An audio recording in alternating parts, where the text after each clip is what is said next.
Reach out and touch the Lord as He passes by. You'll find He's not too busy to hear your cry. He's passing by this moment, your needs to supply. Reach out and touch the Lord as He goes by.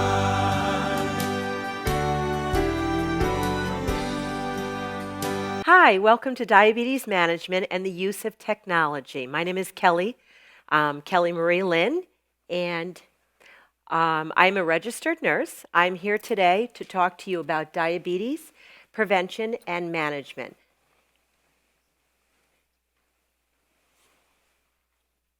I'm a registered nurse, and today I'm going to talk about diabetes management and utilizing technology in today's world. It can be difficult to navigate. So we're going to take a look at some objectives for success in managing diabetes and explore avenues through technology. We're going to look at some objectives. When I talk to my students, I always tell them in the beginning of the class, let's look at the objectives. What do I want you to learn today? Well, today I'd like you to learn how to understand and explain diabetes type 1 and type 2. We're going to be able to describe the acute complications of diabetes and know the signs and symptoms of hypoglycemia and hyperglycemia. I want you to be able to explain self-monitoring of behavior changes and name the most accurate way of testing for diabetes. We're going to look at how to identify some commonly used diabetes medications and how to understand and access diabetes education virtually. We want you to be able to name 3 technologies which help with self-diabetes management at the end of this PowerPoint. So we're going to look at, what is diabetes? I like humor. I like to use humor with my students. This says, I try to eat healthy. I never sprinkle salt on ice cream, although some people may. I only eat decaffeinated pizza, and my beer is 100% fat-free. You know, as crazy as that is, our patients act like that sometimes. Sometimes we do, right? And we go to the doctor and we say silly things, and the doctor just kind of looks at us. But really, what is diabetes? Some people don't have any idea. So we're going to learn, first off, what is diabetes. Diabetes type 1. We're going to start with, as we looked at our objectives, we should follow our objectives. Diabetes type 1, the body does not produce insulin or pancreatic B cells. The immune system may have attacked the cells that make insulin. They're called human leukocyte antigens. There's a combination of factors that affect diabetes patients. They may be genetic, autoimmune, or environmental. Also, we have an idiopathic diabetes, which is, we're not really sure what happened. It could be strongly inherited, maybe not autoimmune. Often happens in Hispanics, African, American, and Asian ethnicities. There is a type 1 diabetes that is latent autoimmune diabetes. It happens in later life, but it is rare. So what do we look for in diabetes? What do we look for in our friends, our family, yourself? I'm not speaking to nursing students, so I'm not going to use as many medical terms. I'm speaking to the community.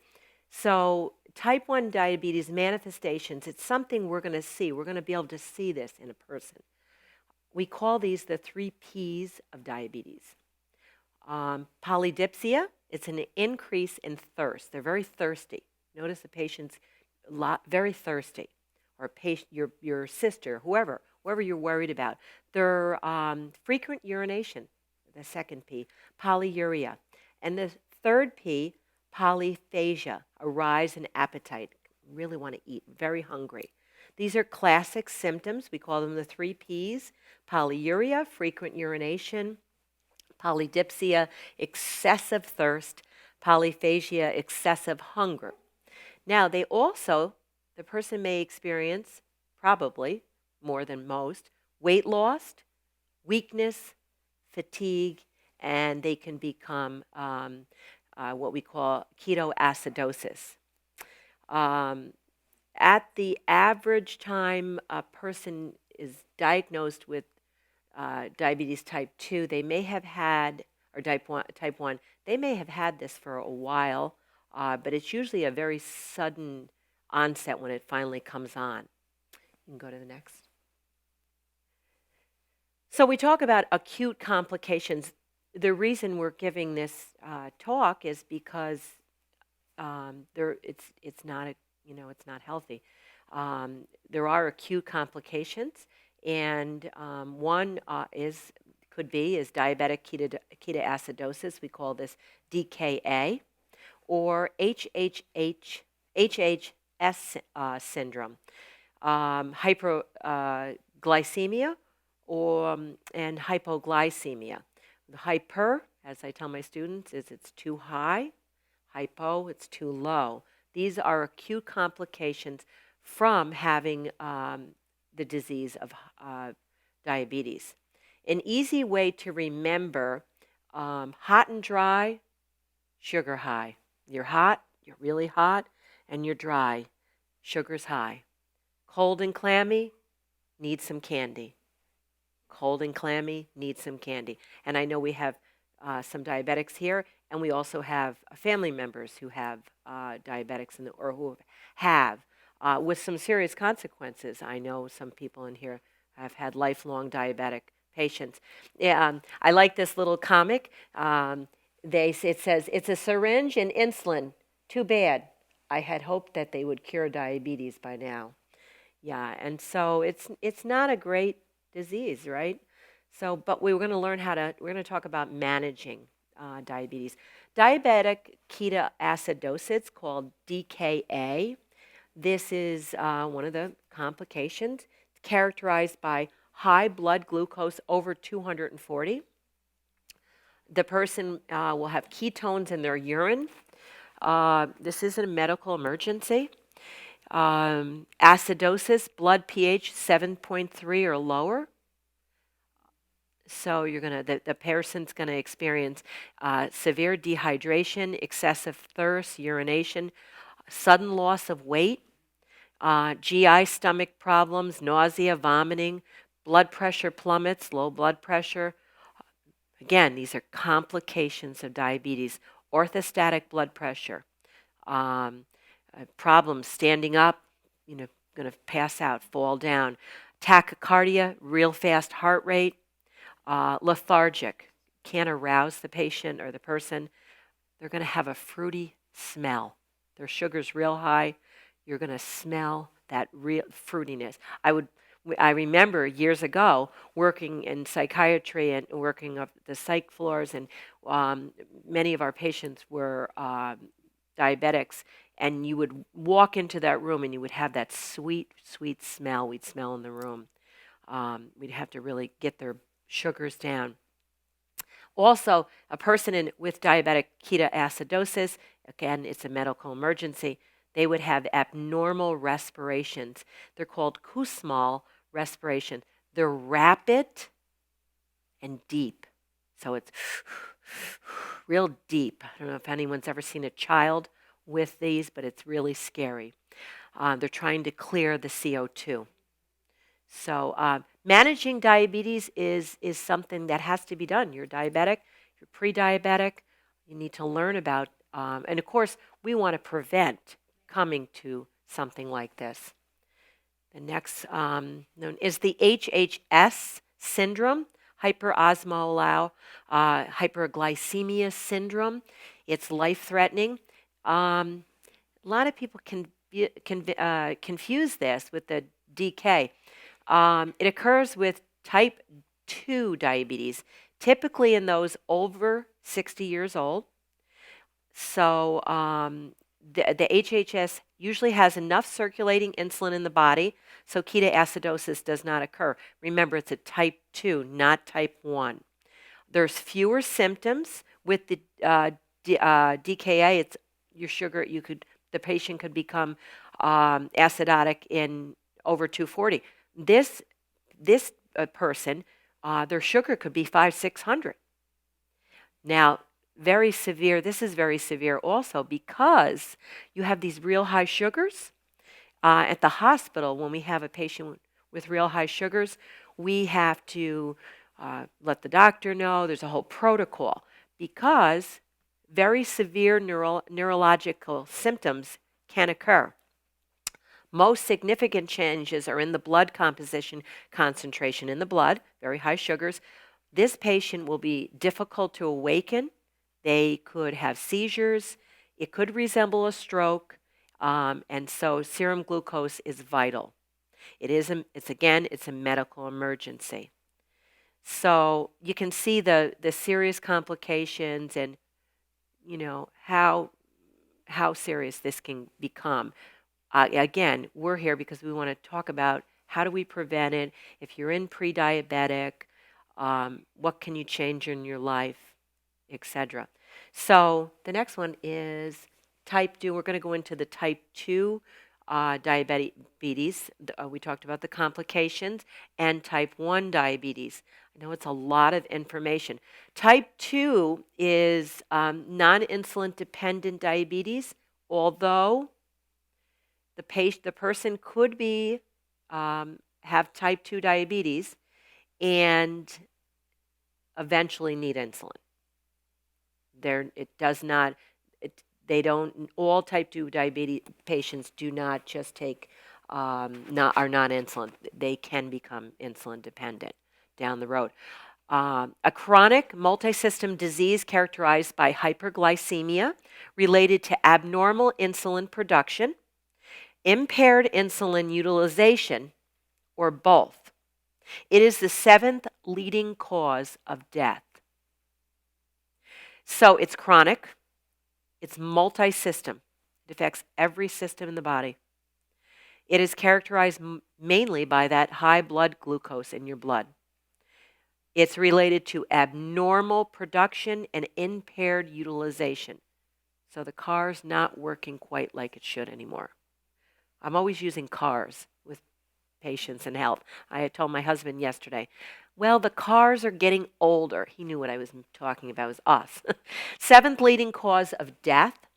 The body does not produce enough insulin and or cells do not react properly to the insulin. I like this little cartoon. It says, I think diabetes is affecting my eyesight. I have trouble seeing the consequences of poor food choices. And that's a big problem with type 2 diabetics. They like to eat, right? And sure, I like to eat, and we all like to eat, but it's affecting our health. So we're going to go to the next one. Diabetes type 2 is the leading cause of adult blindness, end-stage renal disease, and non-traumatic lower limb amputations. Non-traumatic, not from a motor vehicle accident. It is lower limb amputations. So it's very serious. Major contributing factor to heart disease and stroke. The body does not produce enough insulin and the cells do not react properly to that insulin. Versus if you look back at type 1, when we were talking about type 1 does not produce insulin or the pancreatic B cells. This one is not, it still has insulin, maybe not enough is produced, and maybe the body's not utilizing it enough. So I love this cartoon. It says, you need strong medicine to relieve your stress. I'm prescribing a puppy.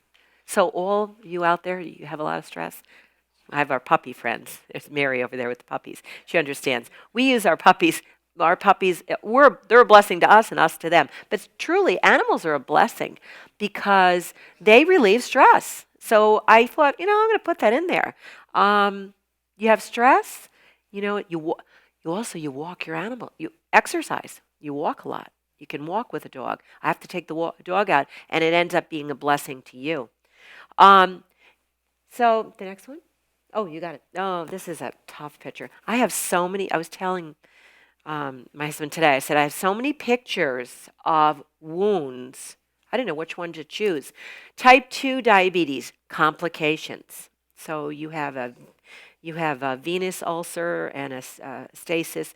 These are different types of ulcers. They're nonspecific and gradual. It is possible to have classic symptoms from the three Ps, and these complications come. Fatigue, recurrent infections, recurrent vaginal yeast or candida infections, prolonged wound healing, visual disturbances, cardiovascular disease, renal insufficiency. Really, type 2 diabetes, again, it affects all the systems of the body. So we want to prevent. If the person has it, we want to manage, and we want to improve lifestyle. So, I mean, if you look at, these are the types of,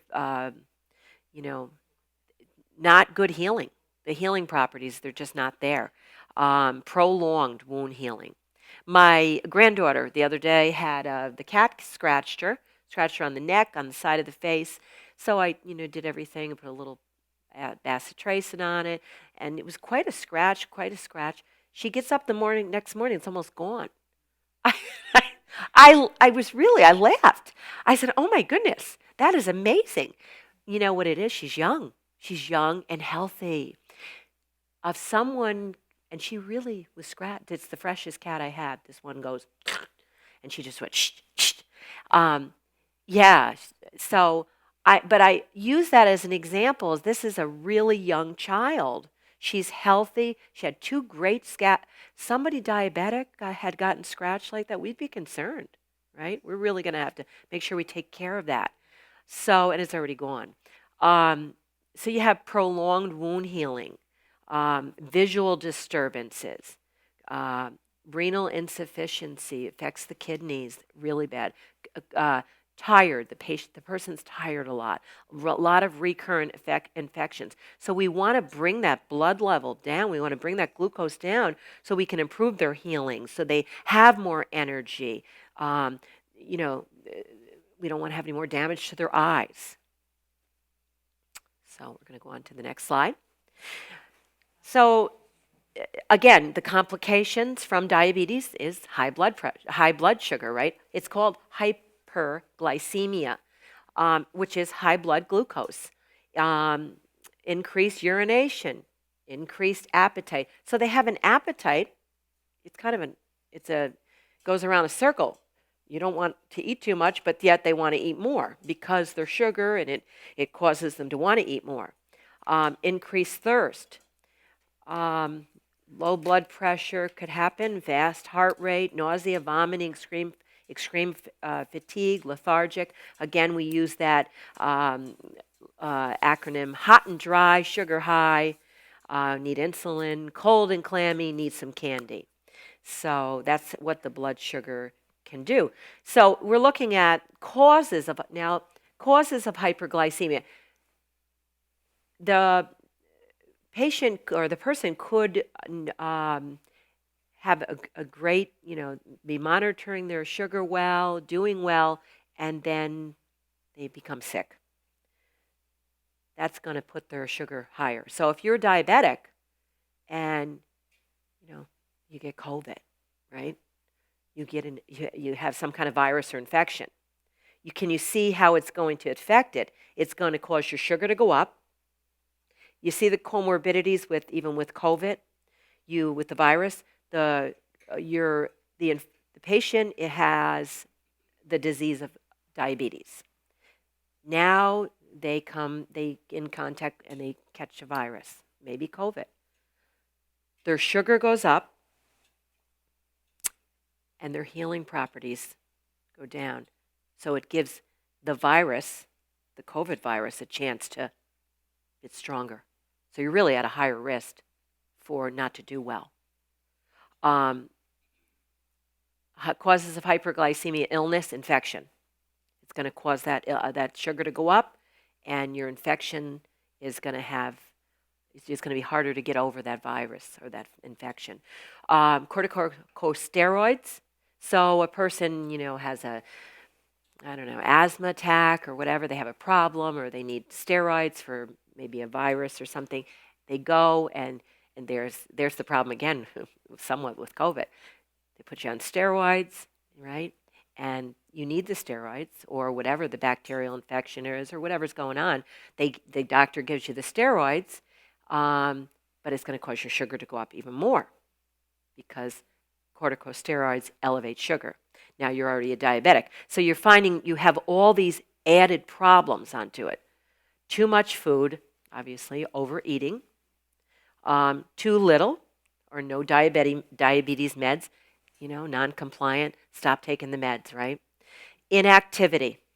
So I used to work in rehab, physical rehab, and so the patients would come in and they were stable on their sugars, and they would start their first day of therapy, and I'd be like, no, make sure they eat before they go, and because they were inactive. Then they go and they work out, they come back from therapy. It's the first time they had therapy in a while, come back from therapy, and their sugars they go into hypoglycemia too. So your activity, in this case, we're talking about hyperglycemia. So inactivity, not moving, makes the sugar goes up. So what do we want to do? We're going to want to be active. We want to move every day. Emotional, physical stress.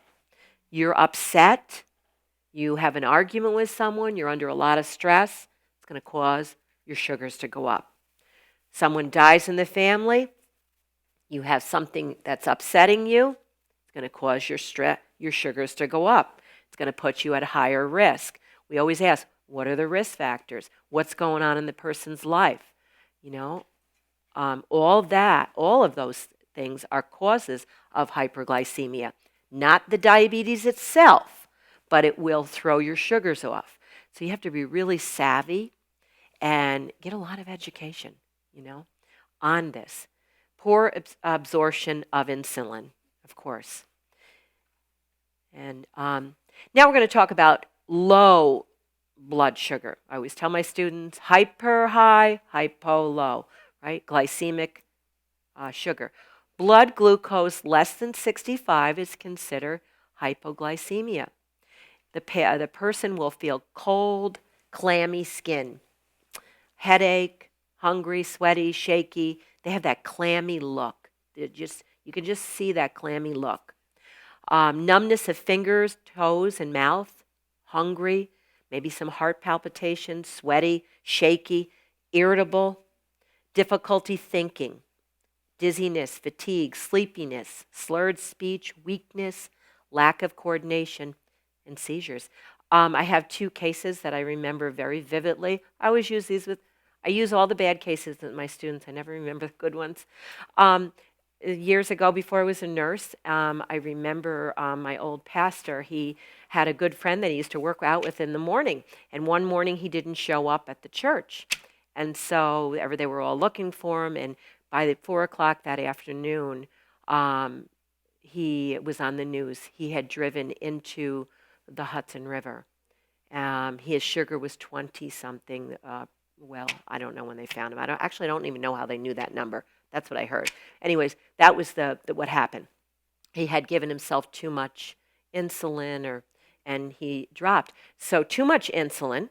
He was we call it a brittle diabetic, type 1. He drove himself into the river, and he died.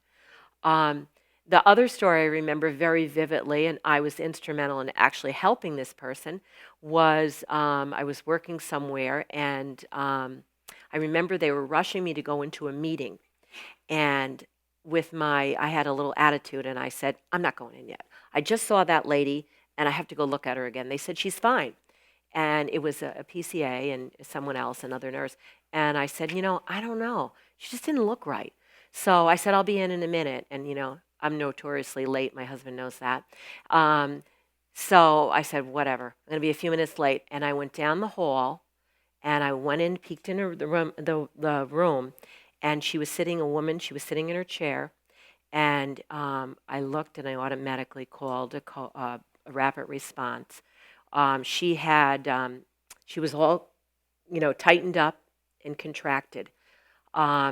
We took her sugar, it was like 20, and we gave her shots, glucose shots, and she came right out of it. By the end of the day, I remember seeing her. She was talking just like us and looking just like us and totally fine, And I remember thinking the meeting was an hour. She would have died. So, or she, wouldn't have been good.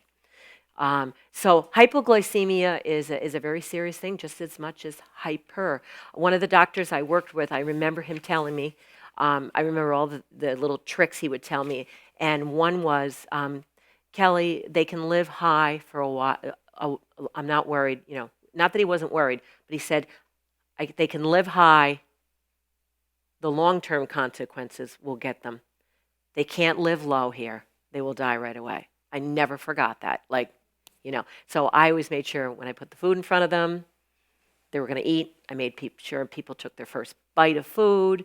I was always cognizant of that. Not that we never had problems, but they were very few.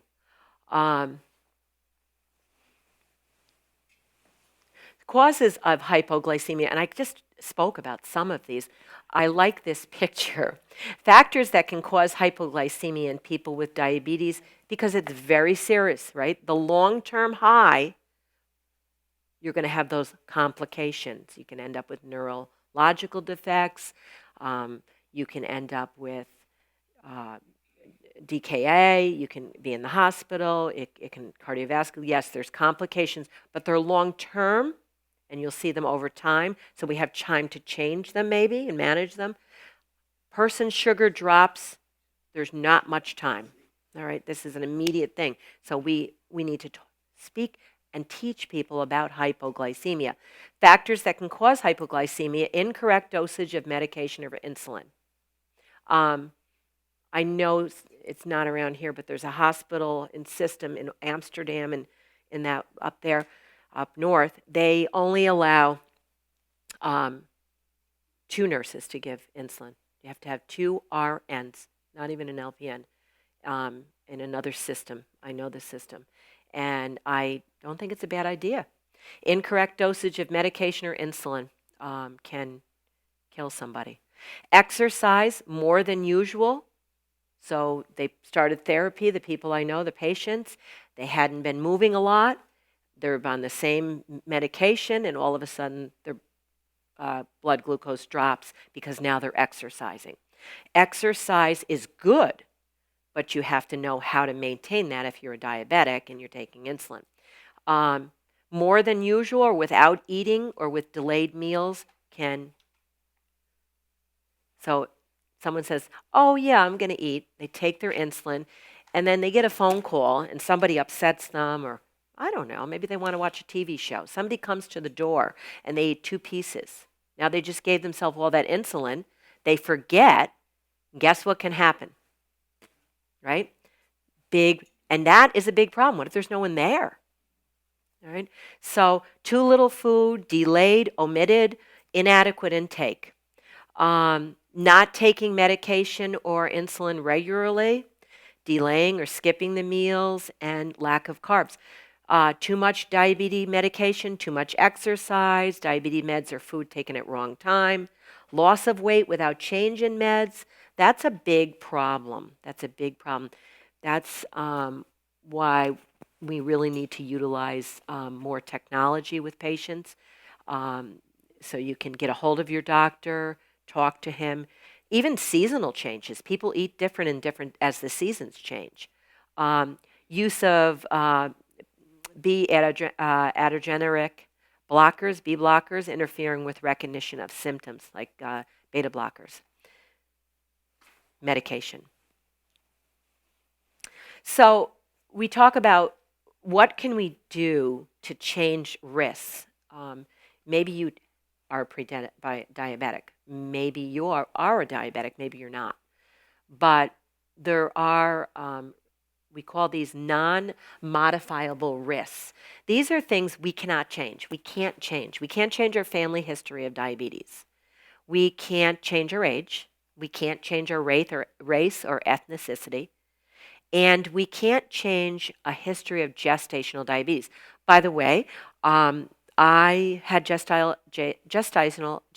diabetes for two of my children, and then I didn't have it for the younger children. But that tells us that something's could happen. It could take a change. So we can't really change those. We can't change that, I had a close relative die of kidney disease. We can't change that. Can't change the age. You can't change what is in your race or ethnicity. But we can modify other things. And we're going to look at that in the next slide. We call these modifiable risks. These are the things we can change. We can change our activity level. We can change our body fat or body weight, right? I'm trying to eat salads, and I love to eat, and I love junk. I have to admit, I do, but I'm working on it. Last 3 days, I had salads every day, lots of salads. We can change. We can bring our blood pressure down by healthy living and exercise and eating right, less salt. We can bring our cholesterol down somewhat by not eating so much, the things that cause all that. So these are modifiable risks. These are things we can change. And I myself am trying to work on that. And how do I manage diabetes? Well, we looked up here. We manage diabetes by diabetes is a chronic disease that requires daily decisions about food intake, blood glucose monitoring, medication, and exercise. It's okay. Oh, I don't know if you can do that. Can you? Great. Patient teaching, which enables the patient to become the most, or patient, person to person, community member to community member, which enables the patient to become the most active participant in his or her own care. It's essential for a successful treatment plan. Nutritional therapy, drug therapy, exercise, self-monitoring of the blood glucose, these are the tools that we use in the management of diabetes. And healthy diabetes plates. Healthy diabetes plate. For some people with type 2 diabetes, a healthy eating plan, regular physical activity, and maintenance of a healthy body weight are sufficient to attain an optimal level of blood glucose levels.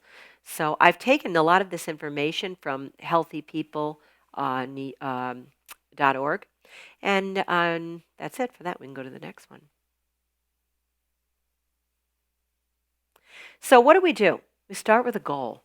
So say you're a diabetic or you're pre-diabetic. You don't want to become a diabetic. You're diabetes type 1. You want to become more educated. You want to change the outcome of your life. And so we start with a goal. Goals of diabetes management. One goal, maintain the blood glucose level as near to normal as possible. So we check our blood glucose level. We want to decrease the symptoms. We want to promote well-being.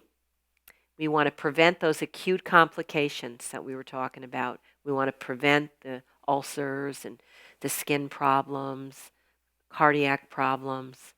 We want to delay any onset and progression of long-term complications. And we can do that with lifestyle changes. I saw this. I said, I have to put this because he looks very determined and kind of smug in his own way. And I could just see him looking at me and saying, you need to lose weight. Anyone with type 2 diabetes needs to lose weight even if they have a normal BMI. Yeah. So, it's probably going to put a lot of us in that category, right? I don't have a normal BMI. I'm a little over. So don't feel bad. We're all in this together. What does 20 grams of carbs look like? So I saw this and I said, I have to put this because You can move that. I think you can move that over. It says the first one is 4-ounce baked fish. It's really the size of your hand. It's not that very. I see someone shaking their head. They know. 4-ounce baked fish with mushroom butter sauce, 0 carbs. Half cup barley cooked with turmeric for color. It's 22-gram carb, and a half cup roasted carrots or no carbs. It's an excellent meal. I got a lot of these recipes from easyhealthhealthyliving.com. They have 20 carb meals. I have the next one is a roasted pork tenderloin, 5 ounces. So again, small. Half cup cream spinach, 0 carbs. Half cup sweet potato. So that's 20 grams. The asparagus, baked chicken, almond flour coating, 3 ounce, 3 grams carb, skillet, sweet potatoes. Now, the good thing about my daughter cooks like this. I know, right? It does make you hungry. This one is my favorite. I have salmon a lot. Sweet salmon, roasted squash. Love my roasted squash. And easy mushrooms. That is 20 grams. So 20 grams of carb. These are great recipes. You can look them up.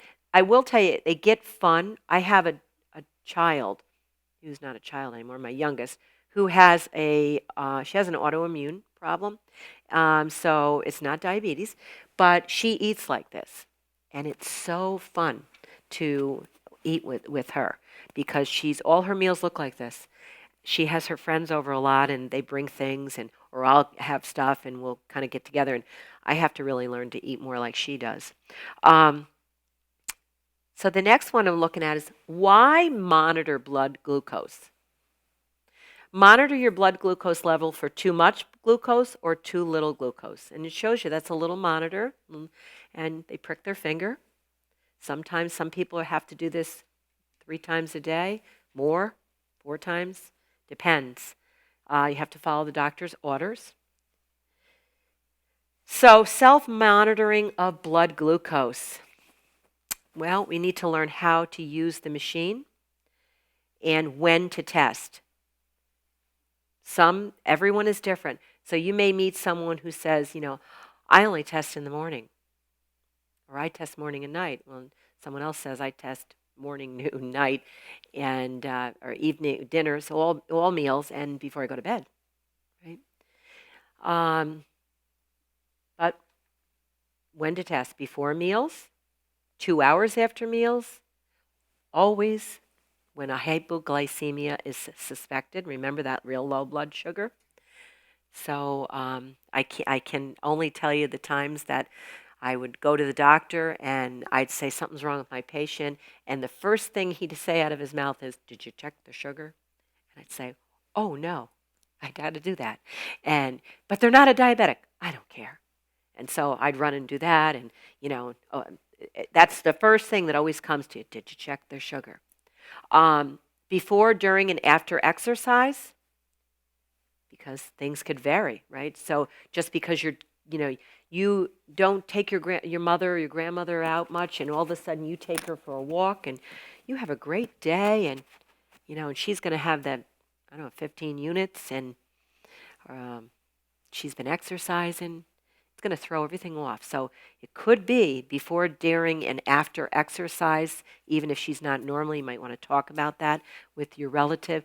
Any time for increased frequency, it has to be done. Initiation of a therapy or actively adjusting a therapy, you're bringing something on new. Something is changing. They're giving a new medication. Can throw a lot of things off. Fasting, low blood glucose occurs after a meal too. So that's a whole nother.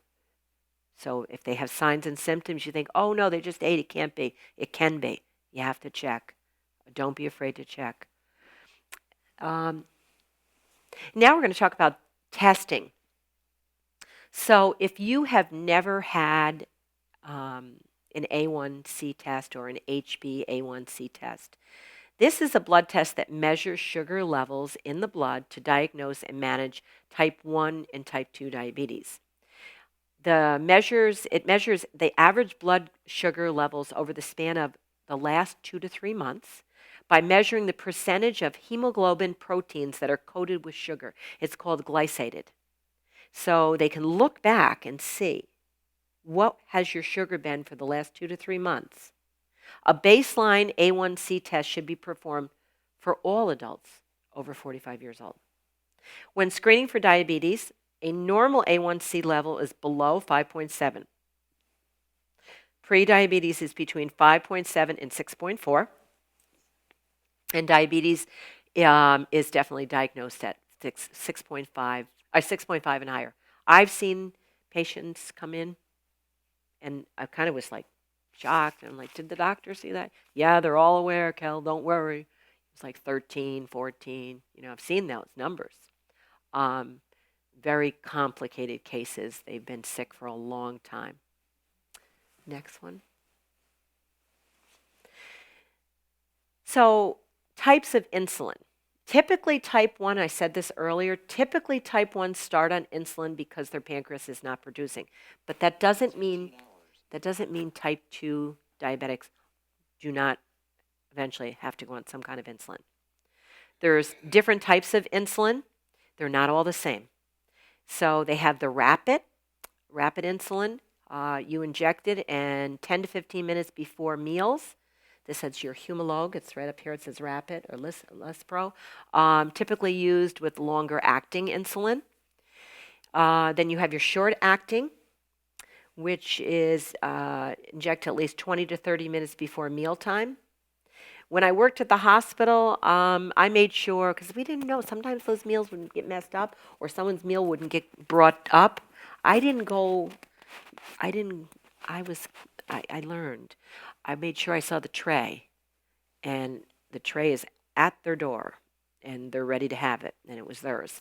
I was very careful of that because I didn't want to see that hypoglycemia. We have to do that same thing with us because of all the things we just had spoken about. The intermediate is commonly used twice daily. That's NPH. Lenti, that's an older one.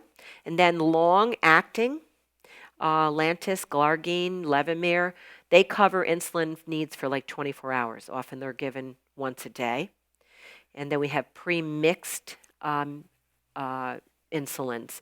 Individual patient responses to each of these insulins are different and affected by many different factors. And the next one. I'm not going to go through and talk about it. I just want to mention this just so you're aware. Because if you just became a diabetic or you just were diagnosed with diabetes, you say, well, why? I don't understand. I heard about insulin in a vial. I heard about pens. I hear about pill form. I don't understand. The picture's very big. So insulin can be drawn up through a vial. These are vials. We do those in the hospital, but they could be, at homes. Older people have done this before on their own. Insulin can be drawn up and given through a pen, syringe, and through a pump. Generally, you see them at home in a pen form. Some people have pumps, but they're various. These are all different ways that insulin can be given. And so, okay, do I have diabetes? Well, as the comic says, another new iPhone is out, and I'm still waiting for an upgraded pancreas. It'd be nice to upgrade our pancreas, right? It would be great. We're up to, what are we up on those iPhones? Like, is it 11? Crazy, right? I think they do everything. They talk to you, that you're talking in the room, they answer the question. Be nice if we could save some pancreas, right? But anyways, we're gonna look at a case study. So, this is Sam. Sam is right here. He has a briefcase. Sam is a 55-year-old African-American male who works as an accountant. He presents to his yearly physical appointment at his primary physician's office. His blood pressure is 159/86. His heart rate is 90. Respirations are 20. He's gained 14 pounds since last year.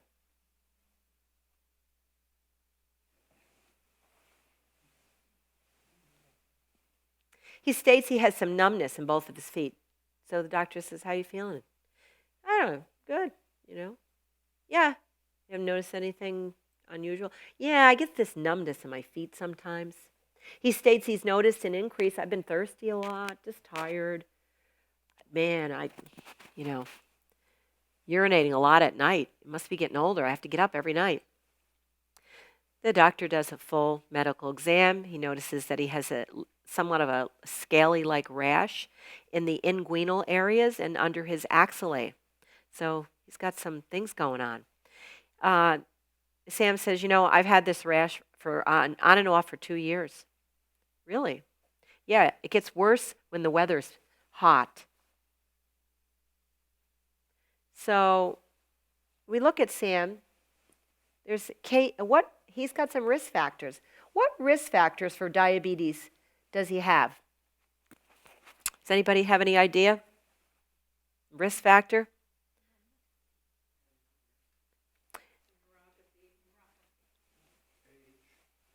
So age is a risk factor. It's okay. It's okay. So think about those things that we talked about, non-modifiable and modifiable. Age, race, ethnicity, very good. Family history. So what does he have? He's a 55-year-old African-American male, works as an accountant. He's got some risk factors for diabetes here. Just by looking at that, what do you think? What do you think is his? That's right. And his blood pressure, right? Yeah. Oh, and also he gained weight, right? I mean, he's overweight because obesity could be, he's not obese yet. It doesn't say his age. It just says he gained. That's a lot, a year. Yeah, it's a lot. So his risk factors, and which type of diabetes is at the highest risk for developing for him? What do you think? That's correct. What clinical manifestations of diabetes is he? Yeah, no, good. What clinical manifestations of diabetes is he displaying?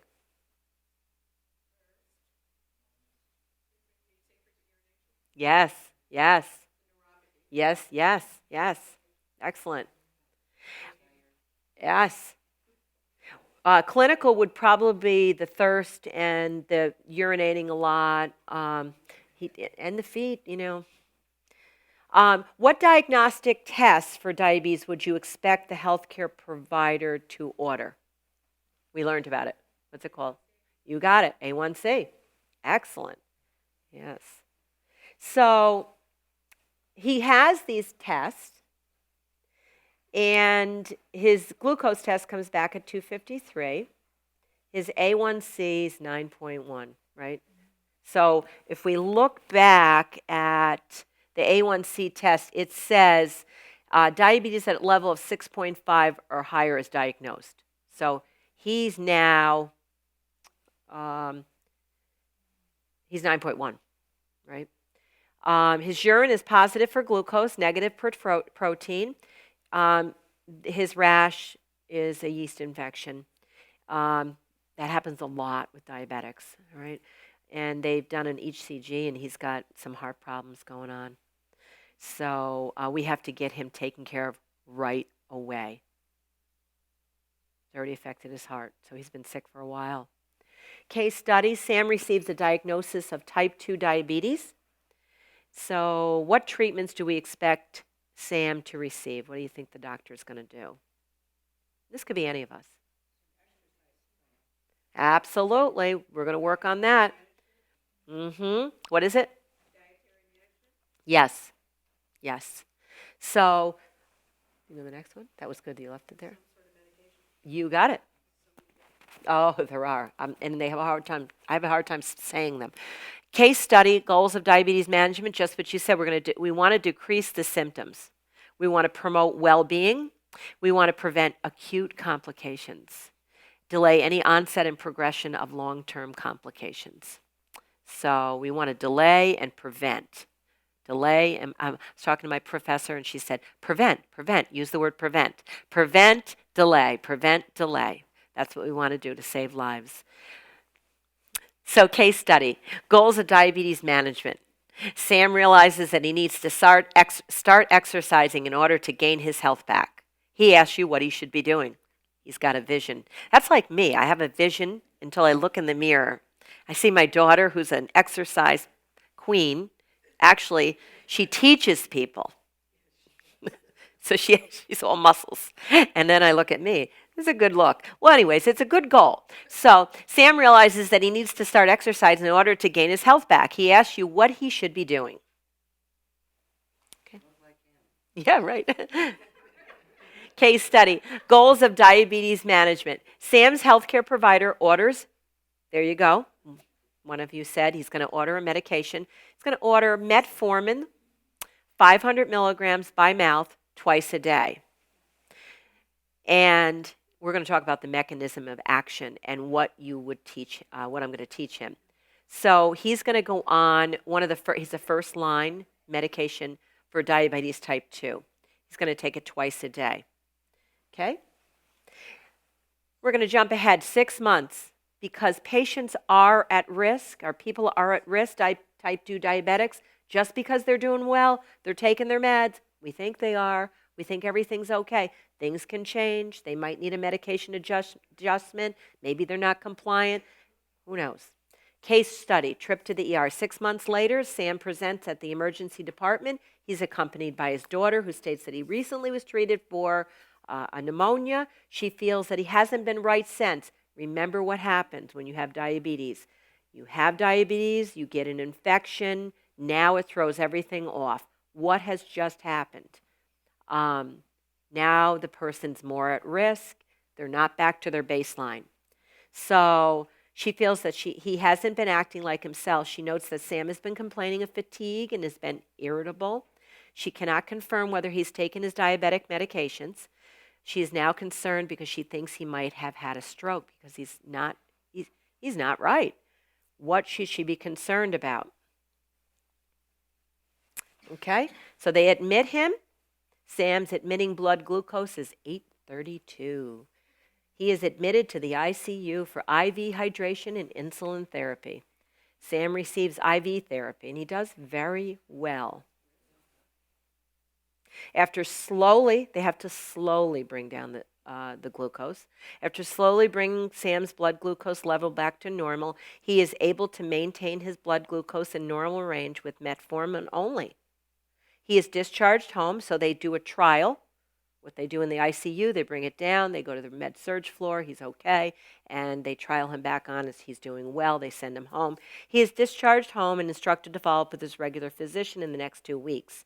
Sam now states he understands the need to take his medications and to monitor his blood glucose as ordered. Sam's wife, Susan, becomes his co-partner in his health care. So his wife really gets involved now. She says, I got to get involved in this.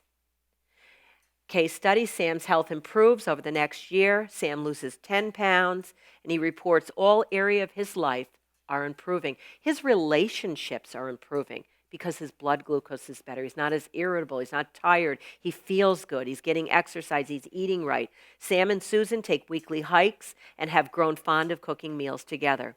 Positive outcome.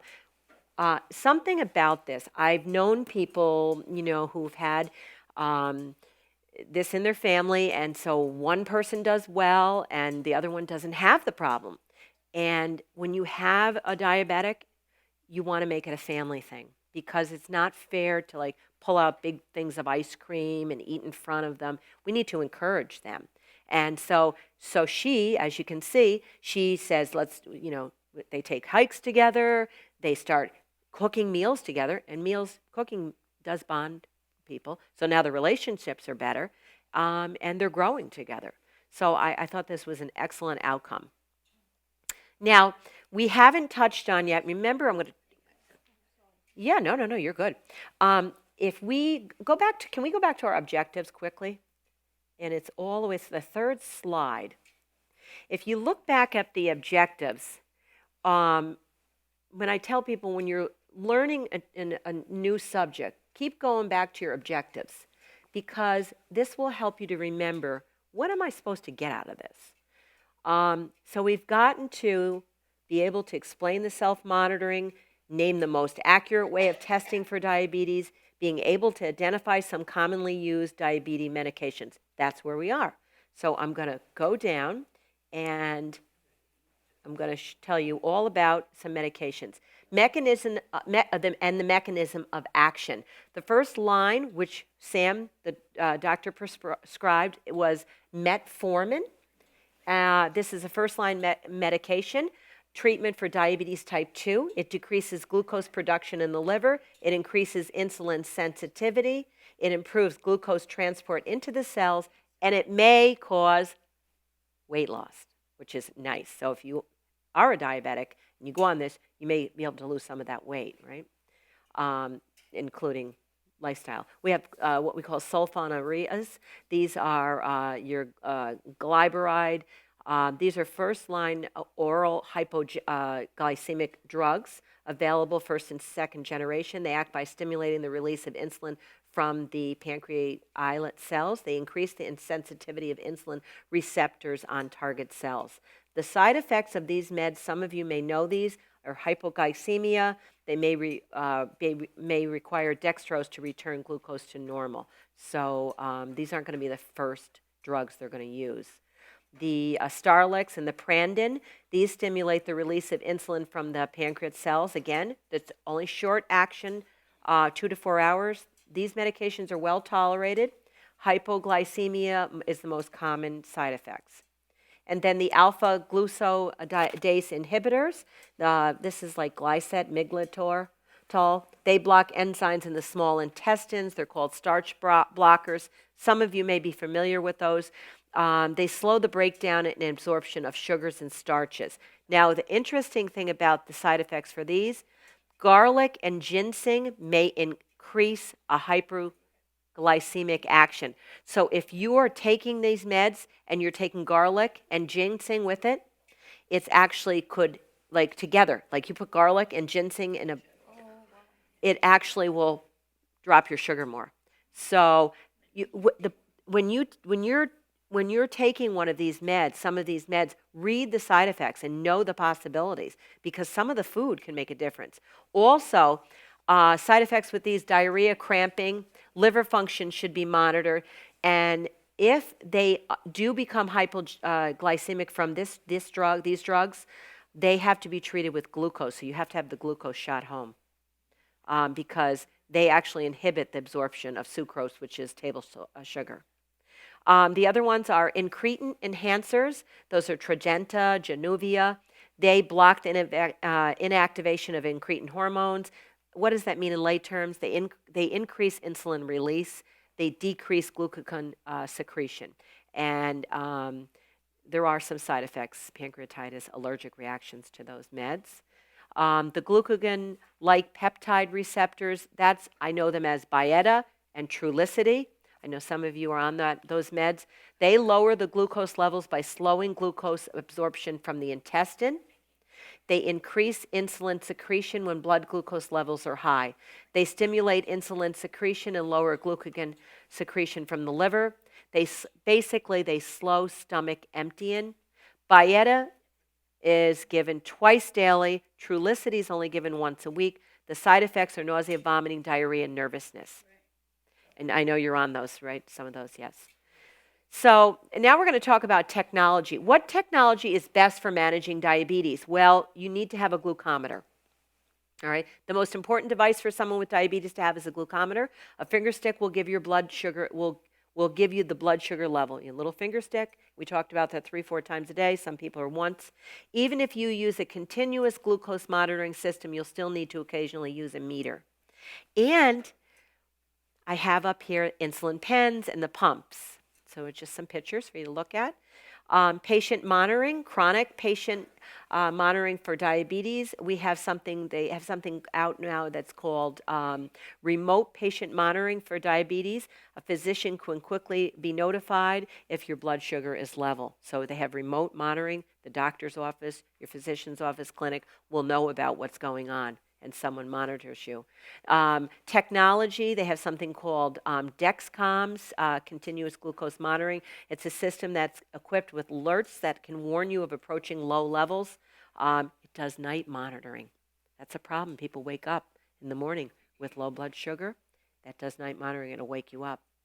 I really like this. This is called Freestyle Libra Zap. This is, if you can see the lady up on the right, she is opening the package. And what it is, they put a little pinprick into your arm, and then you attach the a little, like it's a little disc. And for 14 days, all you have to do is scan it. I liked the idea of this because I worked with a lot with diabetics, and their fingers, 3-4 times a day, their hands, they're shot. So this, they only have to do it once every 2 weeks. They have the little scanner and they scan. So I can see where this would really be a blessing to someone. You check the glucose with a painless scan instead of finger sticks. And you apply the sensor in the back of your upper arm. The sensor has a thin filament that is painlessly inserted just under the skin. You do it yourself. You use the handheld reader. And Medicare covers this. So this is something you might want to look into. What apps are available? I gave you a little handout. So and it's just a reminder, but in your handout, I put some of these apps that you can track your blood sugar levels, show trends, monitor your diet, log your exercise, provide a peer support community. Resources, give access to highly trained diabetes educators, fitness coaches. There's a list of apps called My Fitness Pal. You can enter your own recipes, track how many carbs you're eating in a day, log your exercise. The app Lose It offers similar capabilities. LibraLink, Glucose Zone, Diabetes M, and My Sugar. And a lot of people like My Sugar. They offer a comprehensive approach to diabetes management. That's how they say it. Home telemedicine. So let me just tell you a little bit about that because I wanted to touch on more of technology. I talked to you about some of these. There's been some positive outcomes. So home telemedicine for those persons in their early 20s and who live with diabetes reported positive outcomes. They enrolled in an interventional program. It was like a trial. We're hearing a lot about trials right now on TV and evidence-based practice. They enrolled in this trial, or interventional program, and they had to attend 3 telemedicine visits. The patients completed questionnaires, measured distress, self-efficacy, self-management, and depressive symptoms. At the end, the patients were able to connect through virtual technology from any location, and they reported that their mental health and their compliance, adherence with diabetes self-care was the best that it had been. So it was a positive outcome. So what they're saying is this home telemedicine, speaking to the doctor, nurse educator, having a support system does make a difference. People need this. So I wanted to include that. Now, I did want to include limitations. There are limitations to all of these studies, and we talk a lot about limitations. Health interventions became difficult to manage along with the chronic illness. So you have a chronic illness, and now I'm giving you all this stuff to do. And what happens, people get tired of that. And they say, you know what, I'm tired of dieting. I'm tired of doing this. So there is some limitations to these. Nutrition diaries and planning can contribute to a substantial time and energy expenditure, can take time. It's time to be organized. It can contribute to the burden of disease. And it's a challenge of applying interventions to balance support without adding a burden to the patient's life. So what I say as a nurse, I would give my patients little steps. If I was working in the community, I would work with them little by little. I don't say all at once, you better shape up. You better lose weight. You better be exercising. Are you doing your 20 carbs? So yes, you have to do things in small steps. And for family members, you want to do things in small steps. We don't want to overwhelm our family members, right? Because it's going to be too much of a burden. And so I'd like to give thanks to my preceptor, Dr. Tammy Nutter, for her wise instruction and encouragement. I'd like to also thank my husband and friends for their assistance with the camera and the computer setup, for coming out here, for watching me on YouTube. Thank you so much, and many blessings to each of you. I really appreciate you coming so I could work on my program, and I'm finishing my master's soon. I've given you a little handout, Diabetes Management, and it talks about goals, recommendations, carbohydrates. It's not, it's not the PowerPoint. These are things you have to look up, and, they're reminders. I also put in your handout choosemyplate.gov. You can go on there, you can start an account, you can monitor your food, your diet. I think it's one of the best out there. And on the back, we have all about being a diabetic. I also have asked if you wouldn't mind, and if you want to email it, scan it to us or fill it out.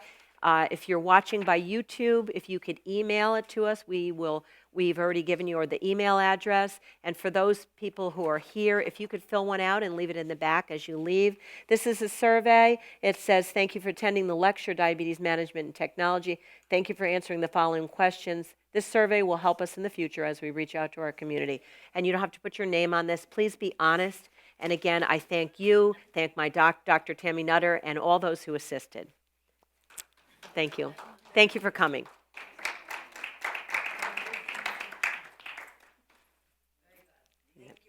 Thank you so much for coming and listening to me. Oh my gosh.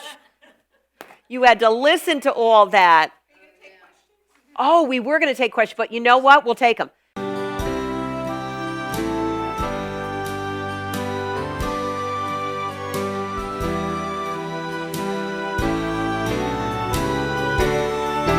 He's passing by this moment, your needs to supply. Reach out.